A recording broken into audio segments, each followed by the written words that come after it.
আমাদের সংস্কৃতি, আমাদের সংস্কার সর্বদা থাকবে আমাদের সাথে। ভারতের মহান গ্রন্থ আর কাব্যের সম্পূর্ণ সংকলন। সাবস্ক্রাইব করুন তিলক।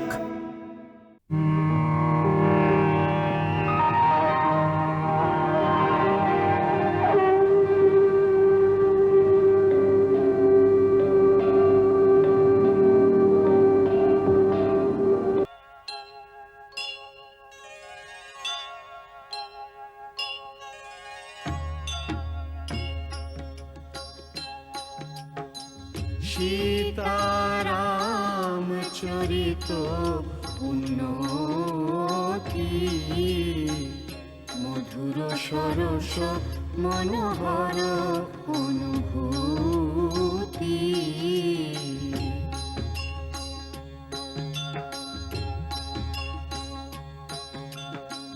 বারে বারে কত যে শুনিও শোনাই,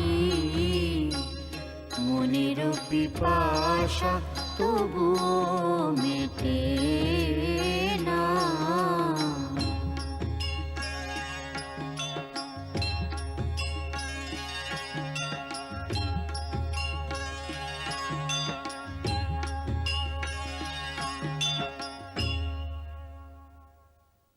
মাতা, আজকে খুবই শুভ লক্ষণ দেখছি। আমার বাঁ চোখ নাচছে, অজানা আনন্দে ঢেউ উঠেছে আমার মনে। তার জন্যই এত প্রসন্ন দেখাচ্ছে। আজ প্রথমবার তোমার মধ্যে এত উল্লাস আর তোমার মুখ এত উজ্জ্বল দেখাচ্ছে। হ্যাঁ মাতা, শুয়ে শুয়ে আমার মনে হলো যেন আমার বাঁ হাত আমার স্বামীর হাত স্পর্শ করেছে। পুত্রী, এটা ভেবে নে তোর নাথ শ্রীরামচন্দ্র তোকে এই নরক থেকে উদ্ধার করতে এসেই গেছেন। নিশ্চয়ই ওই বিরাট বানর তোর সংবাদ তোর স্বামীকে শুনিয়ে দিয়েছে। উনি এই লক্ষ্যে লঙ্কার দিকে তোকে উদ্ধার করতে এগিয়ে আসছেন। এর অর্থ হলো তোর অন্তরের অসীম আনন্দ আর শুভ চিন্তার উদয়। সত্যি? হ্যাঁ,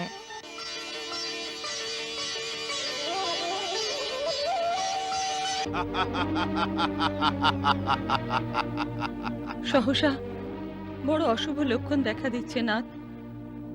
ভবিষ্যতের আশঙ্কায় আমার অন্তর কেঁপে উঠছে।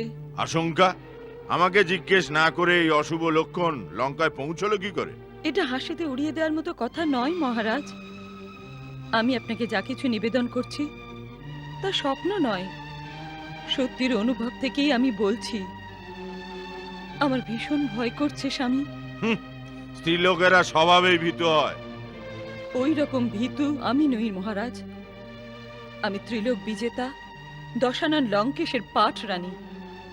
আমার কারোর ভয় নেই নাথ। হ্যাঁ, ভয় আর আশঙ্কা আছে তো কেবল অনীতির আর অধর্মতে। আপনারও অবশ্যই এই একই মত নাথ। আমার এমন কিছু অনুভব হচ্ছে না রানী। রাবণের কাছে আসতে ভয়ও বোধহয় ভয় পায়।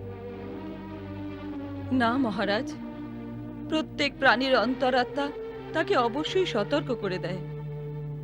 হ্যাঁ, এটা সত্যি। আপন অহংকার আর জয় জয়কারে সেই আওয়াজ সে শুনতে পায় না। স্বামী, আপনি অন্তরকে জিজ্ঞেস করুন, যবে থেকে আপনি সীতাকে লঙ্কায় এনেছেন তখন থেকে কি আপনি আগের মতো শান্ত আছেন?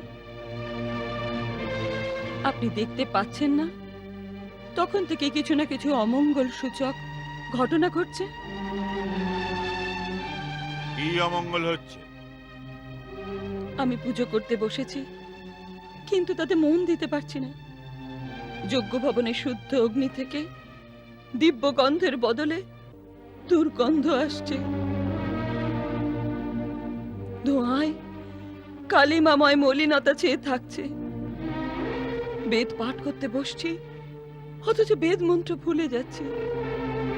ডান চোখ কেঁপে অশুভ সংকেত দিচ্ছে নাথ। তোমার দুর্বল মনের আশঙ্কার কি উপায় হতে পারে? উপায় একটাই আছে প্রাণেশ, সীতাকে আদরের সাথে রঘুবরের কাছে পৌঁছে দিন। রানী!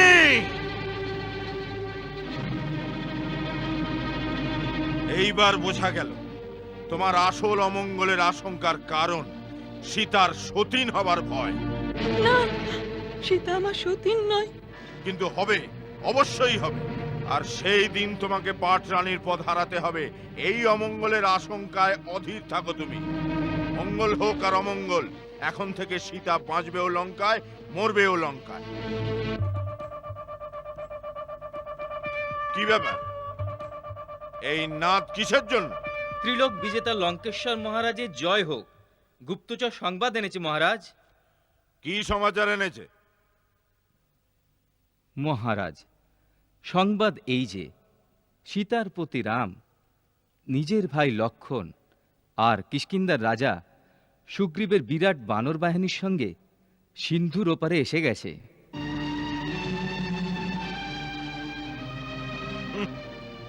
আর কিছু?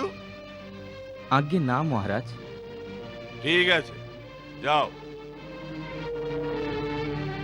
আপনি শুনলেন মহারাজ, রাম আপন সেনা নিয়ে লঙ্কার ওই পারে পৌঁছে গেছে।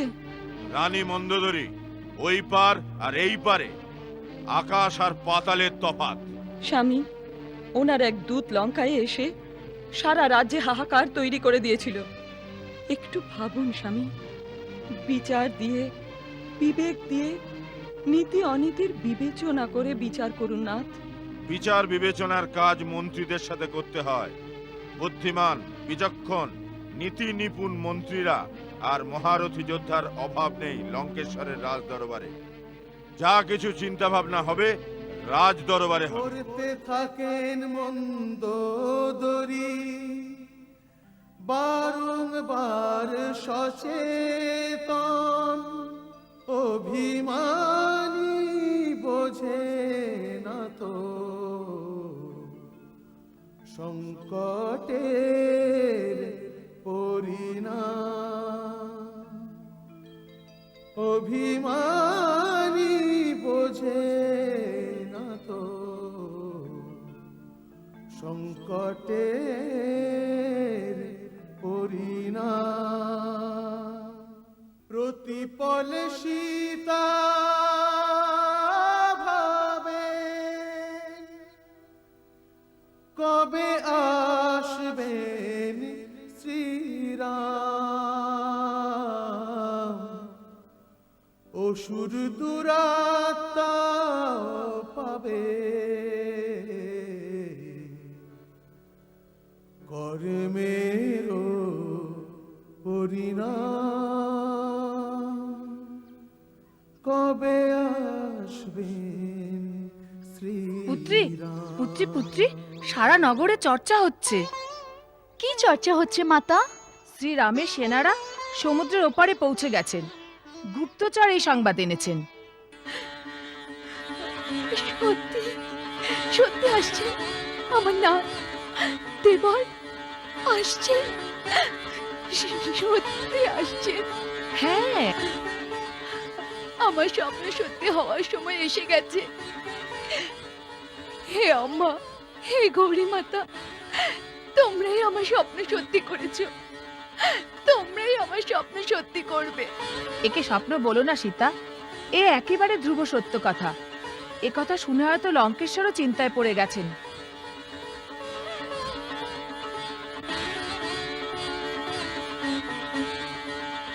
যুবরাজ ইন্দ্রজিৎ, অনুজ বিভীষণ, সেনাপতি অকম্পন, প্রহস মহাপাশ দুর্মুখ আর মন্ত্রিমণ্ডলীর সদস্যরা, আপনারা সবকিছুই শুনেছেন হয়তো। দুই বনবাসী ভাই রাম আর লক্ষণ কিষ্কিন্ধার বানর সেনার সঙ্গে সিন্ধুর ওই পারে পৌঁছে গেছেন। গুপ্তচরের কথায় ওরা লঙ্কা আক্রমণের জন্য তৈরি হচ্ছেন। এই সংবাদ লঙ্কায় আগুনের মতো ছড়িয়ে পড়েছে। প্রজারা চিন্তিত হয়ে পড়েছে। যুদ্ধ লঙ্কার দরজা পর্যন্ত এসে পৌঁছে গেছে। পূজনীয় মাল্যবানজি, আপনারও কি ভয় লাগছে নাকি? শান্ত যুবরাজ, মাল্যবান আমাদের বড় বুদ্ধিমান। আমরা সহমত না হলেও ওনার মতকে গুরুত্ব দেওয়া উচিত।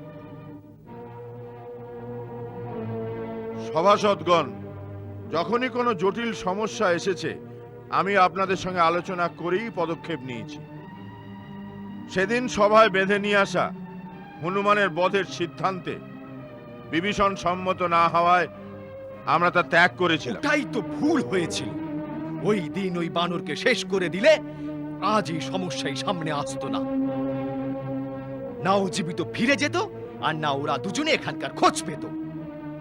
এখনই বা সমস্যা কি এমন জটিল হয়েছে? সমুদ্রের ওপারে এসে যাওয়ার অর্থ এই নয় যে ও 100 যোজন অর্থাৎ 400 ক্রোশের বিশাল দুর্গম সমুদ্র পার হয়ে সেনাদের সঙ্গে লঙ্কা এসে পৌঁছাবে। সেনাপতি অকম্পন, অন্তত আপনার মুখে একথা শোভা পায় না, কারণ আপনি তো নিজের চোখেই দেখেছেন যে শ্রীরাম কতটা পরাক্রমী। সারা জনস্থান থেকে কেবল আপনি আর শূর্পণখাই যুদ্ধভূমি থেকে পালিয়ে নিজেদের প্রাণ বাঁচাতে পেরেছিলেন।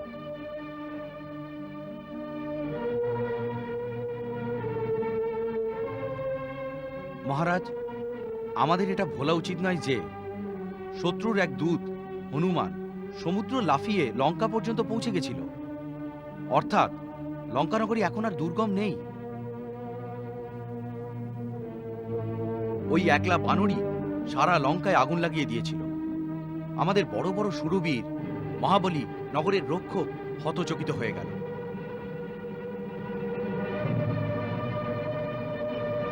এর অর্থ এই যে মহারাজ, আমাদের সুরক্ষার প্রাচীর আগের মতো অটুট নেই। তাহলে তুমিই বলো বিভীষণ, আমাদের কি করা উচিত? মহাবলী লঙ্কেশ্বর শ্রী রামচন্দ্র। বিভীষণ, শত্রুকে স্ত্রী বলে সম্বোধন করো না। ক্ষমা করুন লঙ্কেশ্বর, আমার মত এই যে রামের সাথে শত্রুতা আমরা নিজেরাই করেছি।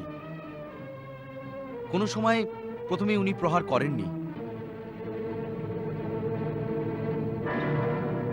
সবার প্রথমে বোন শূর্পণখাই ওখানে গিয়ে ওদের জ্বালাতন করেছিল। খরদূষণ বিনা বিচারে আপন অহংকারে মত্ত হয়ে ওনার সাথে শত্রুর মতো ব্যবহার করেছেন। উপরন্তু সবচেয়ে বড় অনীতিপূর্ণ কাজ করেছেন আপনি। ওনার পত্নীর হরণ করে, ওনার মানমর্যাদার উপর আঘাত করে। ভীষণ,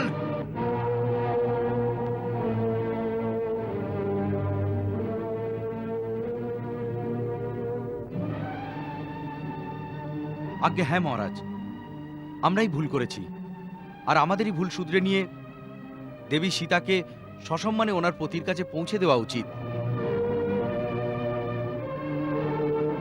পিতাশ্রী, আমাদের এই গৌরবশালী ত্রিলোক বিজয়ী রাক্ষস কুলে এই ছোট কাকা বিভীষণই সর্বদা সবার থেকে আলাদা কথা বলে থাকেন।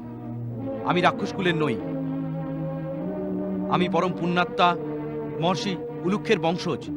তাহলে আপনিও এক বানের ভয়ে পালিয়ে যাওয়া মারিচ মামার মতো ভিক্ষা বস্ত্র ধারণ করে ঋষির আশ্রমে গিয়ে থাকছেন না কেন? এই লঙ্কায় কিসের প্রত্যাশায় রয়েছেন? থামো মেঘনাথ, এরকম দম্ভ ভরা নিরর্থক কথা বলছো। নিজের বড়দের অশিষ্টতা দেখানো তোমার মধ্যে শোভা পায় না।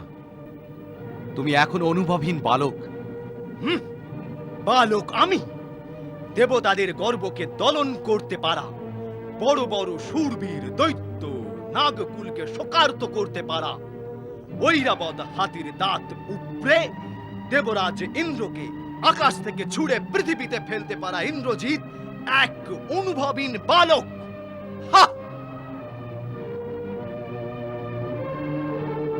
পিতাশ্রী, বনে বনে ঘুরে বেড়ানো দুজন মানব আর ওদের সঙ্গে কিছু বানর, আপনি ওদের ভয় ভীত হচ্ছেন কেন? ভয় শব্দটা রাবণের শব্দকোষে কোথাও নেই। মানব আর বানররা তো আমাদের কিছুই করতে পারবে না। মহারাজ দশানন, আমি আপনাকে পিতার মতো সম্মান করি। আপনি কেবল রাজা নন, আমার জ্যেষ্ঠ ভ্রাতাও। যাকে আপনি সাধারণ বনবাসী মানুষ বলে উপেক্ষা করছেন, ওনার শৌর্য গাঁথা ভুলে যাবেন না। পরমবীর সুবাহু, বিরাট কবন্দ আর বিরাট, খরদূষণ, ত্রিশরা, জগতের সবচেয়ে মহাবলী বালি, এরা সব ওনার বাণের নিশানা হয়ে পরলোক গমন করেছে। যে বানরকে আপনি উপহাস করছেন ওনার কর্মের চিহ্ন লঙ্কার কোণে কোণে রয়েছে। জ্বলে ভস্ম হয়ে যাওয়া অট্টালিকা, আগুনে ঝলসে যাওয়া লঙ্কার প্রাচীরও, আর আগুনে গলে যাওয়া স্বর্ণস্তম্ভ স্তূপের আকারে দেখা যাচ্ছে।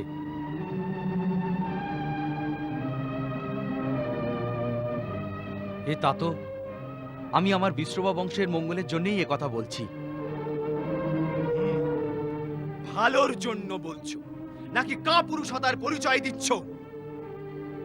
আমি ধর্ম তথা নীতির পথ প্রশস্ত করছি বৎস ইন্দ্রজিৎ। ভুল রায় দিয়ে পথভ্রষ্টকারী চটুল মন্ত্রীদের থেকে সবাইকে সাবধান করতে চাইছি ইন্দ্রজিৎ। সচিব ওঠে দে গুরু তিন জো, প্রিয় বল্লহি ভয় আশ, রাজ ধর্ম দন দীন করো, হোয়ে বেগই নাশ। যে রাজার এরকম মন্ত্রী, গুরু আর বৈদ্য রয়েছে, যারা ওনার অপ্রসন্নতায় ভয় পেয়ে তথা নিজের লাভের আশায় ওনার ভালোর জন্য কোনো কথা বলেন না, তথা ওনাকে প্রসন্ন রাখতে কেবল মিষ্টি মিষ্টি কথা বলে, ওই রাজার রাজ্য, ওনার শরীর, ওনার ধর্ম তিনেরই বিনাশ নিশ্চিত হয়ে যায় মহারাজ।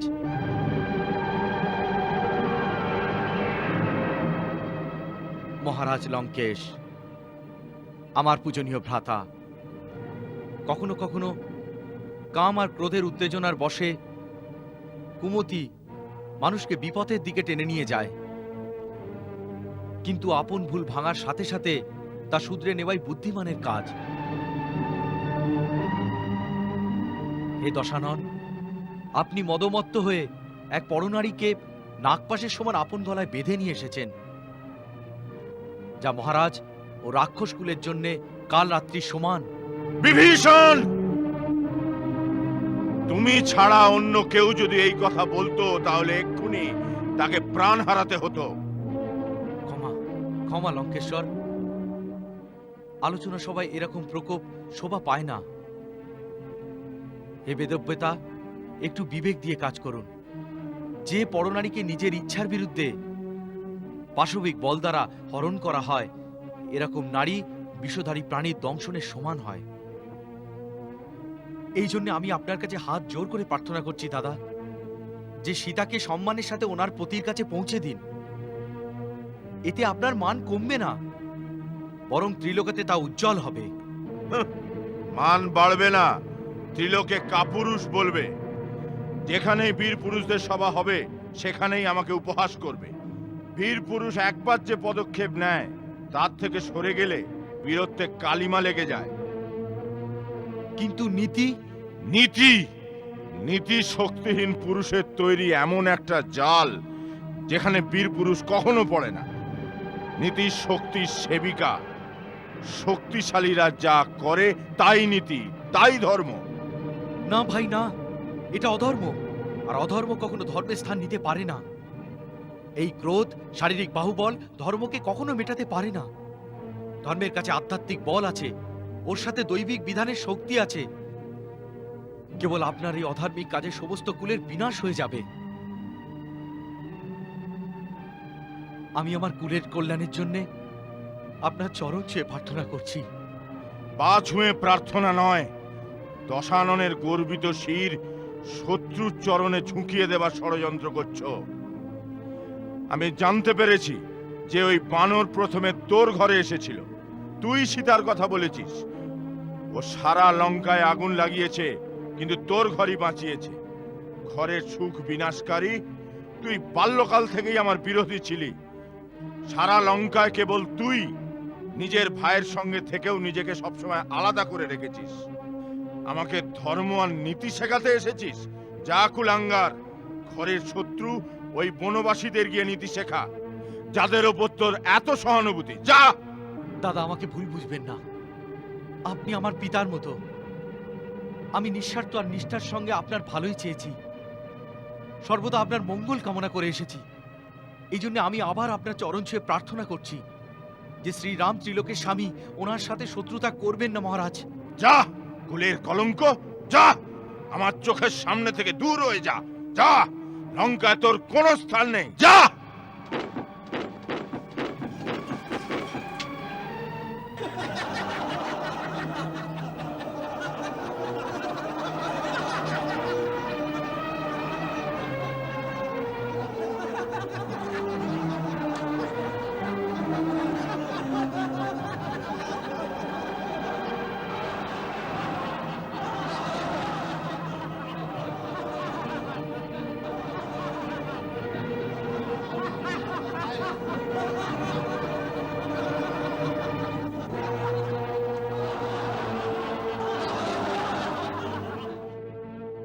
আমাকে যারা উপহাস করছো তাদের প্রতি আমার দয়া হচ্ছে।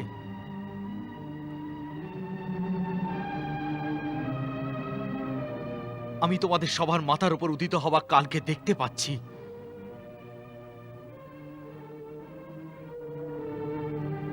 শাস্ত্রে বলা আছে, বিনাশকালে বিস্মৃত বুদ্ধি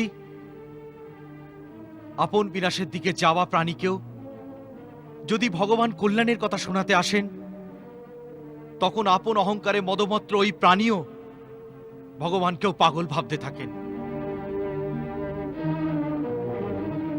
আর আপন দুর্বুদ্ধিকেই সর্বশ্রেষ্ঠ মনে করে আপনাদের মতো হাসতে হাসতে আপন বিনাশের গর্বে ডুবে যেতে থাকে।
সীতারাম চরিত উন্নতি, মধুর সরস মনোহর অনুভূতি।